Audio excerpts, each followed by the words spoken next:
বন্ধুরা তোমরা সবাই কেমন আছো? আশা করি ভালো আছো, আমিও ভালো আছি। তো আজকে হচ্ছে শুক্রবার আর সকালবেলা আজকে ভীষণ বৃষ্টি হচ্ছিল।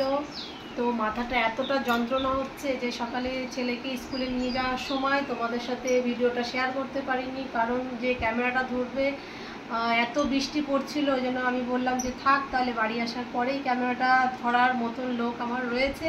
তো এখন ভীষণ মাথা যন্ত্রণা হচ্ছে, তো একটু চা খাবো এখন, গরম গরম চা। আমি লিকার চা খেতে পছন্দ করি। তো তোমরা কে কোন চাটা পছন্দ করো তো কমেন্ট বক্সে কমেন্ট করো। তো আমি হচ্ছে চলো গিয়ে দেখাই যে আমি লিকার চাটা করবো এখন। এই যে চায়ের মধ্যে জলটা দিয়েছি বাটিতে, তো এখন হচ্ছে একটু আদা থেতো করে দিয়েছি। আর আমি অনেক কম মিষ্টি খাই অবশ্য। আর এই যে চা পাতাটা দিয়ে দিলাম হালকা করে, আমি বেশি লিকার পছন্দ করি না আর বেশি মিষ্টি খেতেও পছন্দ করি না, হালকা মিষ্টি খাই আমি। তো একটুখানি চিনি দিয়ে দিলাম।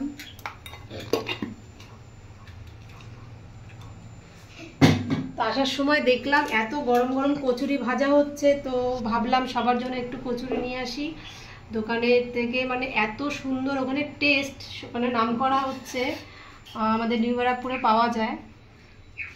তো জাস্ট চাটা হচ্ছে তৈরি, তো জাস্ট চলো গিয়ে টিফিনটা করে সেরে ফেলি। এই যে বন্ধুরা চা রেডি, চা হয়ে গেছে।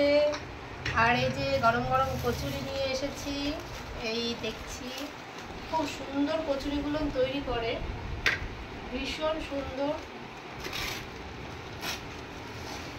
ওয়াও, গন্ধটা সেই। তো সবাইকে নিয়েই খেতে বলবো। কারা খাবে চলে আইবা।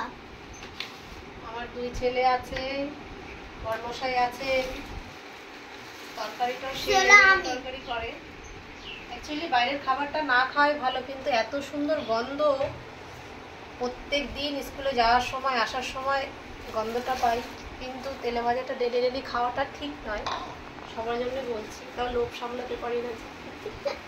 তো জাস্ট আমি একটা কিছু বলতে চাই তোমাদের সবাইকে, সবার জন্য, যে তেলে ভাজাটা বেশি খাওয়া ঠিক নয়।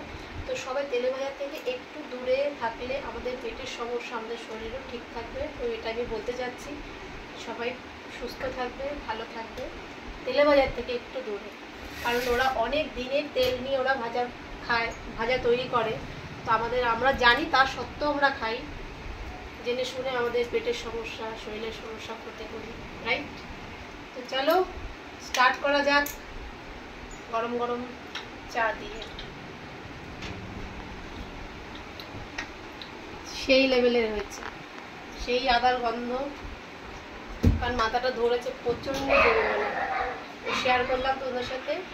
আর আরও একটা জিনিস দেওয়া যায়, যেটা লবঙ্গ। আমি লবঙ্গটা ঘরে নেই, খালি হয়ে গেছে, তো এই জন্য শুধু আদা দিয়েই করেছি। তো আদা আর লবঙ্গ দিয়ে আমি বেশিরভাগ চাটা খাই, তোমরাও খেয়ে দেখবে, খুব ভালো লাগবে। অন্য যে কচুরি খাচ্ছি, এরপরে আমাদের সকালে টিফিন কমপ্লিট করার পরে আবার দুপুরের রান্নার পরের ভিডিওতে চলে আসছি।